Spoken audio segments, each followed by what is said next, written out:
अस्सलाम वालेकुम जी। SG podcast series current affairs time with Asif Khan Niazi में आपको खुशामदीद कहते हैं।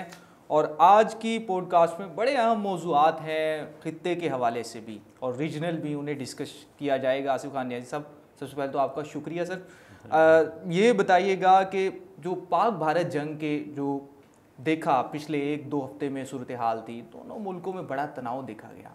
अब उस तनाव को किस तरह से देखते हैं, कम होता हुआ दिखाई दे रहा है और इसके क्या जो देरपा जो असरात हैं वो मुरतब होंगे? बिस्मिल्लाहिर्रहमानिर्रहीम। फ़र्स्ट ऑफ ऑल ऑब्वियसली जी इम्पैक्ट तो एक ले पर्सन, एक कॉमन आप देखा होगा जो इंसिडेंट हुआ है, जो वाक़या हुआ है, और एक जिनका कसूर नहीं भी है, एक कम्युनिटी है, और जिन बच्चों को नहीं भी पता होगा हमारे साथ क्या होने वाला है। जंग में चूँकि वो एक दुश्मन की वार होती है कि जंग में सब जायज़ है, उन्होंने नहीं देखा कि ये ठीक है गलत है, कहाँ हमने इसका वार करना है, कैसे करना है। तो उसकी जद में जो बच्चे, जो ख़ानदान शहीद हुए या जो लोग हुए, बहुत ही ज़्यादा अफसोस हुआ, दुख हुआ कि इंसानियत का कत्ल हुआ है। और ये इंटरनेशनली इसको फ़ोरम में उठना चाहिए, और आई थिंक उठा भी सही, चूँकि एक दुश्मन है, उसका माइंड या दिमाग जब ख़राब हो जाए या उसको समझ ना आए तो वो कुछ भी कर सकता है। अच्छा, भारत को क्या आप ये नहीं समझते जो पाकिस्तान ने जवाब दिया है उसका दिमाग ज़रा सेट हो गया होगा अपने आप को? भारत इस खित्ते का ठेकेदार समझने लग गया था कि बड़ा अपने आप को समझने लगा था कि मैं इस खित्ते को चलाऊंगा। मैं समझता हूँ हर एक्शन का रिएक्शन होता है, होना भी चाहिए। जब तक आप रिएक्शन नहीं करते तो किसी को उसकी ज़ुबान में समझ नहीं आती। ऑब्वियसली हम लोग देख रहे थे मीडिया में, जब ये इम्पैक्ट हुआ, पहला हमला हुआ, दूसरा हुआ, तीसरा, 2-3 दिन इसी तरह हमारी बातें चल रही थी, हम अपने जवाब दे रहे थे, हम अपने आप को ऑब्वियसली इंटरनेशनल मीडियम में और इंटरनेशनल जो हमारी कम्युनिटी है या जो हमारा वर्ल्ड एक दुनिया की एक फोरम बना हुआ है जिसमें हमने सच्चा साबित करना है कि हमारी तरफ से एक्शन तो हो गया बट रिएक्शन नहीं हो रहा। बट इसको आप जज करें, देखें जो वो इल्ज़ाम तराशी हम पे कर रहे हैं कि अपना इम्पैक्ट हुआ वहाँ पे, किसी भी वजह से सानिया हुआ, और उस सानिया में देखोगा कि पाकिस्तान या मुसलमान वाहिद अल्हम्दुलिल्लाह हम कौम है, हमें पता है इंसानियत की क्या वैल्यू है। तो पहलगाम में जो वाक़या हुआ, हमें उसकी भी एक अफसोस किया, पाकिस्तान ने कंडेम किया जी फोरम पे, और आज़ादाना तहकीकात हुआ कि वहाँ भी एक नॉर्मल, एक कॉमन इंसानियत का एक कत्ल हुआ है, वो शहीद हुए हैं, वट एवर मुसलमान थे या उसमें हिंदू थे, कत्ल हुए हैं, तो वो नहीं होना चाहिए था। हम तो दिली तौर पर रंजिश थी कि वो नहीं होना। ऐसा वाक़या कहीं भी इंटरनेशनली पूरी दुनिया में कहीं नहीं होना चाहिए। चूँकि हो गया वाक़या, उसको उठा के एक इशू बना के उन्होंने इम्पेक्ट करना था, प्लान था ये चीज़ें। फिर हमारे जितने मदरसे और मसाजिद को शहीद किया गया जिस तरह, और वो उसके अंदर जो हमारे शहीद हुए बच्चे और वहाँ पे जो औरतें, वो बड़ा हमारे लिए शिद्दत था। ऑब्वियसली उसके बाद रिएक्शन मैं समझता था, हम वेट कर रहे थे कि इस तरह का रिएक्शन उन्हीं की ज़बान में देना चाहिए था, और बनता भी था। एंड द एंड ऑफ अल्हम्दुलिल्लाह 9 रात की थी शब, और 10 मई की सुबह थी, फजर की नमाज का टाइम था, और हमें थोड़ा सा, रात कोई भी नहीं सो रहा था, हर कोई अपडेट्स देख रहा था, और हमें थोड़ा सा लगा कि ये वक्त अब एंड हो गया, जब उन्होंने लास्ट मिसाइल्स और ड्रोन्स और इस तरह की एक्टिविटीज़ की, और वो बढ़ते चले गए। तो ऑब्वियसली हमारी एक फोरम है, हमारी एक फ़ौज है, हमारा एक पाकिस्तान में बहुत बड़ी कम्युनिटी है, और अल्हम्दुलिल्लाह हम लोग कंसेप्ट रखते हैं, अल्लाह पे भी की यकीन रखते हैं, जहाद वाला भी कंसेप्ट है हमारा। तो हर शख्स जहाद के माइंड में है कि हमने इसका रिएक्शन देना है, और फ़ौज भी हमारी इतनी ताकत रखती है अल्हम्दुलिल्लाह इतने अरसे से कि हम जब प्यार से नहीं मान रहे, पत्थर का जवाब हमें ईंट से देना ही था, और दिया है, तो उसका इम्पैक्ट आया है। आफ्टर कुछ घंटों के बाद ही इंटरनेशनल जो भी उसमें मीडियम्स हैं, अमेरिका है या कुछ भी मुल्क इन्वॉल्व हुए हैं, और अच्छा किया उन्होंने, इसको रोक दिया गया। अदरवाइज़ ये वॉर थी और एटमी ताकतें थी दोनों, तो इसका नुकसान किसी को भी हो सकता था, जिनका बेनिफिट किसी को नहीं मिलना था। अच्छा आसिफ, अभी भी पाकिस्तान तो इस सारे मामले में अमन की बात कर रहा है। पाकिस्तान कहता है हमसे बात करो, अगर तुम्हारे पास शवाहिद हैं तो हम तैयार हैं आज़ादाना तहकीकात के लिए। लेकिन भारत का जंगी जनून वो रुक नहीं पा रहा है। भारत की जानिब से वही काम किया जा रहा है, धमकियाँ दी जा रही हैं, हम जो है ऑपरेशन उसका 2 शुरू करेंगे, पार्ट 2। तो क्या आप देखते हैं कोई होगा ऐसा एडवेंचर भारत अभी भी कर सकता है, या भारत की अकल ठिकाने में आ गई, ये सिर्फ बातें हैं? मैं समझता हूँ खाली भारत का मसला नहीं है ये पूरे एक रीजन का मसला है। ये इसके पीछे क्या लॉबीज़ हैं, क्या मिशन है, आपको भी पता है, हमें भी पता है। जो अभी इसराइल, ऑब्वियसली इसके पीछे कौन है, ताकतें कौन है जिसको सपोर्ट कर रही हैं। देखिए हमारे रीजन में कोई भी, इवन की चीन सबसे बड़ी ताकत होने के बावजूद भी हमें उस तरह उसने सपोर्ट नहीं किया, या हमारे साथ उस तरह खड़ा नहीं हुआ। ठीक है, हम आपस में ट्रेड करते हैं, बार्टर करते हैं, हथियार लेते हैं, हम अपने बम या हमारे जो भी एक जहाज़ है या जो भी हमारे पास यहाँ पे एटोनॉमिक जो भी सपोर्ट होती है, हम अपनी ट्रेड करते हैं जस्ट। उसके अलावा हमें किसी ने उस तरह सपोर्ट नहीं किया, कोई फौजें नहीं आ गई उसकी, बट इनडायरेक्टली वहाँ से जो डायरेक्शंस मिली हैं, बेसिकली प्रेशर बिल्ड किया गया है। इनके मफादात, इनका मकासद कुछ और हैं, ऑब्वियसली लग रहे हैं, और वो मकसद अभी हल नहीं हुए इनके। जो प्रेशर इनके ऊपर है, ऑब्वियसली उसी इस तरह का प्रेशर नेगेटिव क्रिएट किया गया है, इनकी मीडिया की वजह से भी, इनकी ऊपर अपर मैनेजमेंट की तरफ से भी, इनकी फौज की तरफ से भी, और जो लॉबी ऊपर बैठी है, ऑब्वियसली आप देख रहे होंगे इसराइल जो लॉबी है, वो कभी भी नहीं चाहेंगे कि इस खित्ते में पाकिस्तान को वीक करना पाकिस्तान अच्छा, डोमिनेट इसका डोमिनेट करने का मकसद दो तीन थे मैं समझता हूँ कि मुस्लिम कंट्री है पाकिस्तान, एक वाहिद मुल्क है जो एक स्टेबिलिटी रखता है, एक इन्फ्लुएंस रखता है पूरे इस्लामिक ममालिक में, इस्लामन मुल्क है तो उसमें पाकिस्तान का एक इन्फ्लुएंस है, उसको वीक करना और उसके साथ साथ इनडायरेक्ट वीक करना। आपको पता है चाइना बड़ी ताकत है तो उसको भी इनडायरेक्टली वीक करना कि चाइना चूंकि पाकिस्तान के साथ फ्यूचर प्लान है, मतलब आप ये कह रहे हैं कि ये पाकिस्तान और भारत की जंग नहीं थी, इसमें ये कुछ और पावर का कॉरिडोर्स की कोई शक नहीं है। अदरवाइज देखिए जी वहाँ भी मुसलमान पाकिस्तान से ज़्यादा वहाँ पे रह रहे हैं और इसमें भी कोई शक नहीं है कि इंडिया की जो स्ट्रेंथ देखी जाए, मैं मानना पड़ेगा पाकिस्तान उसका 1/6 है, 9 गुना बड़ा है हमारे, बहुत बड़ा है। हमारी कोई जंग वैसे नहीं बनती, अब चूंकि हमने मुसल्लत कर दी गई ना, अब उसका हमने जवाब उसको रिटर्न भी दिया, कम्युनिकेशंस में भी दिया, वाया मीडिया भी दिया, वाया हमने अपनी गवर्नमेंट के थ्रू भी मैसेज दिया, इंटरनेशनली हमने इसको हाईलाइट किया। But at the end of ये फिर वही वॉर की जंग होगी। एंड क्या होगा वहाँ पे जो हमारे मजलूम लोग हैं जिनका कसूर नहीं होगा, वो जो ख़ानदान हैं, जो फैमिलीज़ हैं, ये जो बच्चे हैं, जो शादियाँ होंगी, मैं समझता हूँ उधर भी बहुत नुकसान होगा, इधर भी नुकसान होगा। And the end of community, business, सब कुछ, ट्रेड यहाँ भी डिस्टर्ब होगी, वहाँ भी डिस्टर्ब होगी। लेकिन मैं फिर कहूँगा कि इसके पीछे मकासद दुश्मन के कुछ और होना तो उसके आंखों के आगे गिलाफ चढ़ा हुआ है, काला पर्दा लगा हुआ है, अकल उसकी ठिकाने नहीं आ रही, दिमाग उसका ख़राब है, इंतशार माइंड में फैला हुआ है, उसने ये हरकतें करनी है, उसने कभी पानी का बहाना बनाना है, कभी हमें और ऊपर क्या इन्फ्लुएंस करना है, कभी हमारी ट्रेड पे डिस्टर्ब करेगा, कभी इंटरनेशनली वॉर करेगा, कभी ये हथियार करेगा। मैं कहता हूँ इस तरह की एक्टिविटीज़ ये अभी से नहीं, हम तो जब से पैदा हुए हैं ये चीज़ें देख रहे हैं। कश्मीर का वो जो इशू बना के, इवन के कश्मीर देखा जाए तो वो इंडिपेंडेंट स्टेट है, उसने इन फ्यूचर में अलहदा होना ही होना है, सेपरेट होना है, बट उस पर काबिज हुआ है। उसकी मद में कुछ भी एक्टिविटी होती है तो सारा इल्ज़ाम पाकिस्तान पे लगा रहा है और जान के लगाया जाता है ताकि इसको इंस्टेबल किया जाए, हमेशा की तरह किया जाए और रखा जाए, प्रेशर में रखा जाए। तो ये उसका ऑब्जेक्टिव है और कुछ भी नहीं है। दूसरी खबर भी इसी मामले के रिलेटेड है और बुज़दिल दुश्मन है, अब वो खेलों में सियासत को ले आया है। भारत की जानिब से एशिया कप के बाइकाट का ऐलान किया गया है। पाक भारत मैच जिसे पूरी दुनिया देखती है, लोग एंजॉय करते हैं, शायद एक करीब लाने का एक जरिया है, अब खेलों में भी सियासत आ गई है, क्या कहेंगे? अब ये तो बड़ा एक मैं कहता हूँ चीप हरकत है, किसी भी मुल्क की होगी। गेम है बेसिकली तो पॉजिटिव एक्टिविटी है। अच्छा वो आप चाहे वो इंडिविजुअल खेलें, चाहे वो नेशनल लेवल पे खेलें, इंटरनेशनल लेवल पे खेलें, ये तो एक without any cost, without any interaction, मतलब कोई भी डिस्ट्रैक्शन नहीं होना चाहिए, कोई भी बीच में मीडियम्स नहीं होना चाहिए कंट्री का, इवन कि कुछ भी हो जाए तो इसका उसके साथ कोई इम्पैक्ट नहीं आना चाहिए। चूँकि एक इंतशार माइंड में है, एक दुश्मनी माइंड में है, एक और तरह का इनके दिमाग में अंदर खून खोला हुआ है, उसको देखते हुए अब स्पोर्ट्समैनशिप तो यही होता है कि आप अच्छे तरीके से मुकाबला करें, उसमें हार जीत नसीब की बात है। तो एशिया की और भी 8-10-6 टीमें और भी साथ हैं, उनका भी मुकाबला, बांग्लादेश है, श्रीलंका है, तो आपने उनको भी स्टेक पे लगा दिया ना, एक पूरा एक इंटरनेशनली या नेशनली आप एक प्लान कर रहे हैं और उसकी होस्ट ऑब्वियसली पाकिस्तान है और इंटरनेशनली जो लास्ट इवेंट हुआ था उसमें आईसीसी चैंपियन ट्रॉफी हमने हाइब्रिड मॉडल पे खेली है, हाइब्रिड मॉडल पे खेली थी हमने, उसका एक थर्ड वे हमने प्लान किया था कि चले गल्फ में या कहीं भी हमें मिलता है तो हमें उसको अच्छे तरीके से वाइंड अप किया। इवन कि वो चैंपियन रहा है, वो जीता, तो हमें इसका कोई इशू नहीं बना, हमने कोई भी मैच जीते हारे वट एवर। बट ये जो अभी मसले बने हुए हैं उसने तो हर किसी को इसके साथ जोड़ दिया है कि ये नहीं तो फिर कुछ भी नहीं। तो एक उसके माइंड में जो मेरा ख्याल है, जो आपने पहली बात की है, तो ऑब्वियसली अभी तक हमें जो इंडिकेशन मिल रही है या हमें लग रहा है उसके माइंड में बहुत नेगेटिव सोच है। उसने इसको ख़राब करना है, उसने इंतशार पैदा करना है, उसने इस आग के अंदर पानी की बजाय उसने तेल छिड़कना है। बिल्कुल जी, जिस तरह से भारत की जानिब से खेलों में भी सियासत लाई जा रही है, तो ये तो सबके सामने पूरी दुनिया में भारत की जो मक्कारी है वो भी यहाँ होगी है। आज सब एक और बड़ी खबर है मुल्तान से, और बड़ी हैरान है और मीडिया में एक हफ्ते से ट्रेंड भी कर रही है। एक नेशनल साइबर क्राइम एजेंसी है, एफआईए ने बनाई है, जो साइबर क्राइम्स के मामले को देखती है।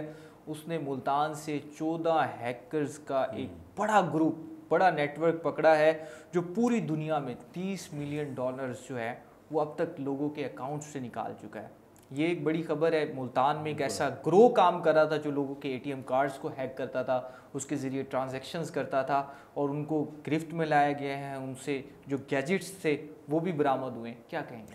ओबियसली जी, मैं समझता हूँ कि ये नेशनल साइबर एजेंसी ने हमारा जो काम किया है, इन्वेस्टिगेशन एजेंसी ने बहुत ज़बरदस्त काम किया। और इस तरह की एक्टिविटीज़ हम पिछले कई अरसे से देख रहे थे कि जो एक इन्वेस्टिगेशंस हम तो रूटीन में एक नॉर्मल पुलिस स्टेशंस में सीपीओ आरपीओ जो एक्शंस देता था ना, फिजिकली उसमें चोरी में, डकैती में, वारदातों में, इस तरह की चीज़ें नजर आ रही थी। अब जो साइबर जो क्राइम्स है ना, ये डे पर डे बढ़ते जा रहे हैं। अच्छा, उसका एक सॉफ्ट वर्किंग है बेसिकली तो, बट इसकी जो वॉर है ना, इसका जो जुर्म है वो बहुत बड़ा होता है। वो चाहे किसी आप इंसानियत पे करते हैं या किसी फीमेल का आप देख लें कि वो भी बड़े मसाइल आ रहे हैं उनकी। कई ऐसी हमारे पास कोई इंफॉर्मेशंस हैं बहुत सारी। एक आपका आईटी का दौर है, मोबाइल्स हैं, सेलुलर यूज़ है, मिस यूज़ ऑफ इंफॉर्मेशन है। तो ये बहुत बड़ा असल मसला हमारा नेशनली तो चल रहे थे, हम लोग फेस कर रहे थे। अब ये जो है ना, इसका दो मैं डायरेक्शन दूंगा, इसकी पॉजिटिव भी माइनस भी। आप पॉजिटिव ये देखता हूँ, कम से कम इतने इंटेलिजेंट तो हमारे लोग हैं, इतने सेंसिबल तो हैं, आईटी को जानते हैं, दुनिया का डाटा हैक कर हम समझ रहे थे शायद इनको अब आईटी में एक्सपोर्ट्स में पाकिस्तान की अभी फिगर्स आई हैं तो हमारे लिए अप्रिशिएबल थी कि यार आईटी की इंडस्ट्री में पाकिस्तान ग्रो कर रहा है, एक्सपोर्ट्स बढ़ रही हैं,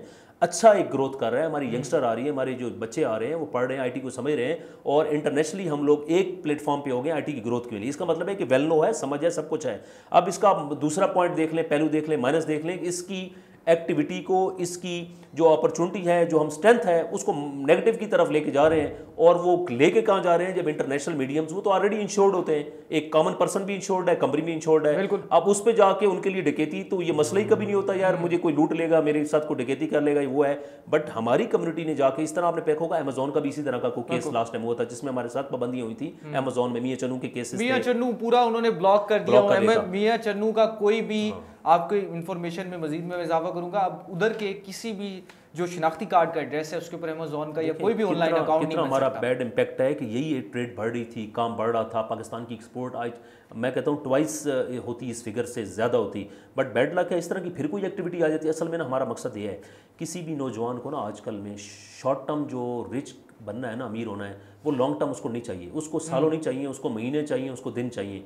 उसमें हम तो वही अपने अल्फाज में बयान करते थे, वो दिनों में अमीर कैसे होगा, या चोरी से होगा या डकैती से होगा। उनके पास वही फार्मूला है, भाई फिजिकली तो हम कर नहीं सकते, यहाँ की पुलिस और चीज़ों को आप एक किस्म का वो उसको इग्नोर करके, उसको बाईपास करके, और इंटरनेशनली एक्सेस इजी हो गई इनके लिए क्योंकि गैजेट्स आसान हो गए, इंटरनेशनली कम्युनिकेशन आसान हो गई, और साइबर में ऑब्वियसली इसके अंदर हैकर्स बैठे हुए हैं। नहीं, पाकिस्तान में कोई निज़ाम या एजेंसी लेकिन अच्छी बात यह है कि इसको जल्दी में उनकी जो फीडबैक आया, उनकी तरफ से जो कंप्लेंट्स आई इंटरनेशनली, FBI ने कंप्लेंट की, अमेरिका ने कंप्लेंट अच्छा इम्पैक्ट किया कि उसको रिकवर किया और पूरे ग्रोह को पकड़ा, ना सिर्फ ग्रोह को पकड़ा, उसमें जितनी भी उनके साथ एसेट्स थे उनको अपने कब्जे में लिया। और एक अच्छा फीडबैक है कि इसका फौरी एक्शन हुआ और इसके अंदर जितना भी नुकसान हुआ ऑब्वियसली वापस नहीं हो सकता, लेकिन उसका हमारा जो इज्जत है, हमारा जो एक रिस्पेक्ट है, हमारा जो इम्पैक्ट है, वो थोड़ा डिस्टर्ब जरूर हुई है। जिस तरह अमेज़न का आज भी हम फेस कर रहे हैं, जो बच्चे अच्छा काम कर रहे हैं, आज भी पॉजिटिव काम कर रहे हैं, वो इम्पैक्ट उन पे भी आया है, वो एक ग्रो की वजह से।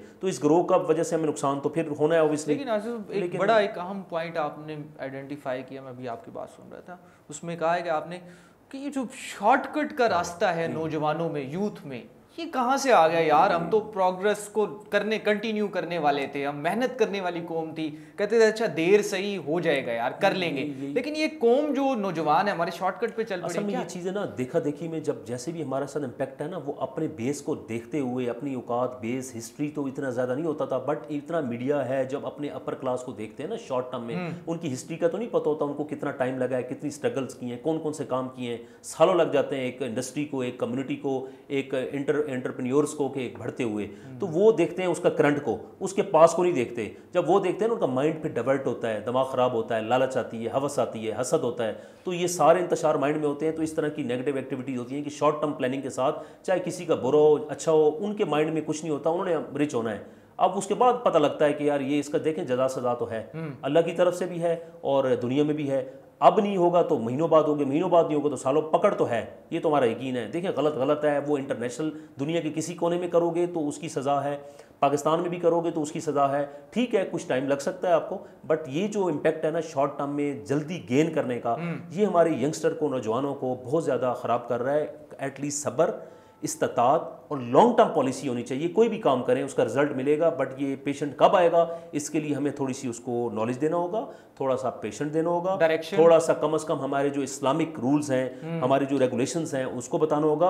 और एटलीस्ट मैं समझता हूँ पनिशमेंट बहुत ज़्यादा हार्ड करनी चाहिए ताकि पता हो इसकी सज़ा ऊपर तो है नीचे भी हमें नहीं छोड़ा जाएगा, और इसकी सज़ा इतनी कठिन होगी उसका ख़ानदान भी याद रखे। ये तब इसका जो है ना इम्पैक्ट होगा, तब इसका जो है ना हम रोकथाम कर सकते हैं। अदरवाइज़ तो ये तो बढ़ने वाला काम है। ये तो आज उनको पता है, अगर हम आज अदालत में हैं या हम थानों में गए तो आज महीने बाद, 15 दिन बाद, 2 महीने बाद छूट जाना है, थोड़ी बहुत फ़ाइन दे के मकतूल कोई चक्कर लगाने पड़ते हैं जो इंसाफ का मेयार है। आप समझते हैं इसका कोई भी इम्पैक्ट नहीं जाएगा। इस पर अगर हमने लगाम डालनी है तो बड़ी कड़ी सजाएं हमें देनी पड़ेगी आने वाली नस्लों को सुधारने के लिए।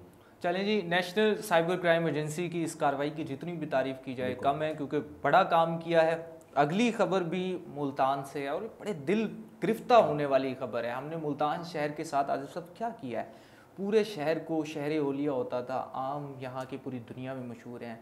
हमने पूरे शहर को कंक्रीट का बंकर बना दिया है।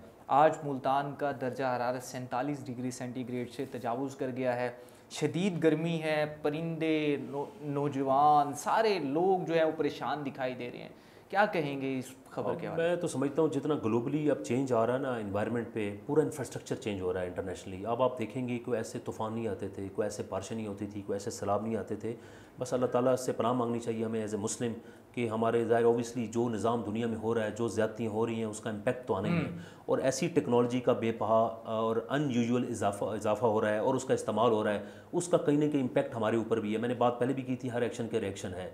तो हमारी जितनी टेक्नोलॉजी, जितनी भी हमारा जो हमने फैक्ट्रीज लगा रहे हैं, जितने भी ईंधन लगा रहे हैं, जितनी भी हम अपनी आप को अपनी अपग्रेड कर रहे हैं अपनी फैक्ट्रीज़ को, चीज़ों को, कि हॉरिजेंटल ग्रोथ में जा रहे हैं, कंक्रीट कॉलोनियाँ बना रहे हैं, वो है। तो देखें दुनिया में कहीं भी जाए ना तो हॉरिजेंटल से ज़्यादा वर्टिकल ग्रोथ होती है। वर्टिकल में क्या है कि आपकी छोटी जगह है, जगह पे तो उसको आप स्पेस को यूज़ करें, हवा एटलीस्ट हॉरिजेंटल को, ग्रीनरी, आप इंफ्रास्ट्रक्चर को अपना ज़्यादा ख़राब ना करें, जहाँ ज़रूरी हो तो वहाँ करें। और एक फैक्ट्री, कोई इंडस्ट्री इस लेवल पे आके सर्टन लेवल पे लगाएं ताकि आपका रेजिडेंशियल डिस्टर्ब ना हो। जब हम सारे काम एक मुल्तान शहर की आप बात करें, किसी भी पाकिस्तान की शहर की बात करें, जब इंडस्ट्री आपकी वहीं होगी, जब आपका इंफ्रास्ट्रक्चर भी वहीं होगा, जब हाउसिंग सोसाइटी भी वहीं होंगी, जब आप पौधे, फल, फ्रूट, सब्जियाँ भी वहीं से एक्सपेक्ट करेंगे, तो ऑब्वियसली या आप अपने उसको डिस्टर्ब करेंगे या अपनी लिविंग को डिस्टर्ब करेंगे। तो सारा काम एक ही बॉल में डालेंगे तो चीज़ें ख़राब होंगी। हाँ, एक सर्टन एरिया आपका ग्रीन एरिया है तो green area should be at green area. उसको कभी भी आप उसको आप रेड एरिया या आप उसको ब्लू एरिया, दरख्त को बड़े होने में तकरीबन कोई 20 से 25 साल का मैं समझता हूँ वो तो लाइफ टाइम उसको आप डिस्टर्ब नहीं करना चाहिए। फिर आपकी फैक्ट्रीज हैं तो इंडस्ट्रियल एरिया, तो इंडस्ट्री एरिया में ही ग्रोथ करें आप, उसमें रिकमेंडेड हो। और एक हाउसिंग स्कीम कोई भी आप अलाउ करते हैं, हाउसिंग स्कीम बनाते हैं, तो उस हाउसिंग स्कीम की टेरिटरी के अंदर ही आप अलाउ करें। बड़ी आसानी के साथ हमें मिल जाती हैं अप्रूवल चीज़ें, जो जिसका मर्जी मन चले। तो वो हॉरिजेंटल ग्रोथ बढ़ती जा रही है, शहर की आबादी थोड़ी है और मुज़ाफ़ात और इसकी जो सराउंडिंग्स हैं उसको हम बढ़ाते जा रहे हैं। इतना कंप्रेस्ड हो कि हम चलेंगे, अपनी आबादी को करेंगे तो डिमांड एंड सप्लाई उतनी क्रिएट हो तो ज़्यादा बेहतर है, बजाय इसके कि हम चीज़ों को बढ़ा दें। उससे क्या होगा, आज सारा हमने इंफ्रास्ट्रक्चर तो बना दिया, क्या हमारा प्रॉपर्टी का हम बात करें, बिजनेस की बात करें, क्या उसका इम्पैक्ट क्या है? आज 5 लाख से क्या 20 लाख मरला हो गया है, प्रॉपर्टी भी डाउनफॉल का क्या शिकार है। हम अपने आप को ही खा रहे हैं ना। आज आपने बनाई, कल को मैंने की, कल को चौथे ने की। वो इम्पैक्ट उसका जो सबसे बड़ा इम्पैक्ट है, जो पूरी मखलूक या इंसानियत के लिए हो रहा है ड्रॉबैक, वो जो हमारा जो इंफ्रास्ट्रक्चर है, जो हॉर्टिकल्चर है, जो हमारा ये ग्रीन एरिया है, जो हम समझ रहे थे हमारे लिए एक अच्छा हवा साबित होगी, हमारे लिए ऑक्सीजन साबित होगी, हम उसको डिस्टर्ब करते जा रहे हैं और अपने लिए डिस्टर्बेंस क्रिएट कर रहे हैं। और एंड ऑफ जिस मकसद के लिए काम कर रहे हैं, बिजनेस के लिए, पैसे के लिए, वो हमारे पास प्रॉफिट आज वो भी कम हो गया है, तो क्या बेनिफिट? तो इसलिए ये हुकूमत को चाहिए इस तरह की SOPs बनाए, इस तरह के हमारे पास कोई इसके रूल्स एंड रेगुलेशन बनाए हर इंफ्रास्ट्रक्चर पूरे मुल्क में, district wise, region wise, city wise, कि हम उसको फॉलो करें और स्ट्रिक्टली फॉलो किया जाए। और उसके बाद जो हॉर्टिकल्चर एरिया है उसको बढ़ाया जाए, और जो इंफ्रास्ट्रक्चर है ये भी बहुत ज़रूरत है वक्त की, उसको एक प्लान के साथ इंफ्रास्ट्रक्चर की आपने बात की है। मुल्तान शहर का 2028 में जो मास्टर प्लान है वो रिवाइज होना है, MDA में उसमें काम भी जारी है।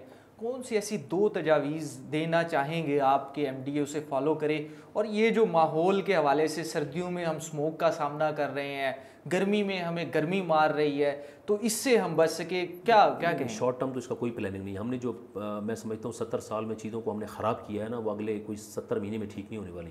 इसके लिए हमें कम से कम अगले 7 साल का एटलीस्ट प्लान करें। मैं 7 साल में ये समझता हूँ कि एटलीस्ट जो आगे अप्रूवल्स दे रहे हैं, जो आगे इतनी सारी जो इलीगल सोसाइटीज़ हैं, इलीगल जो इंफ्रास्ट्रक्चर्स हैं, उसको रोक दें।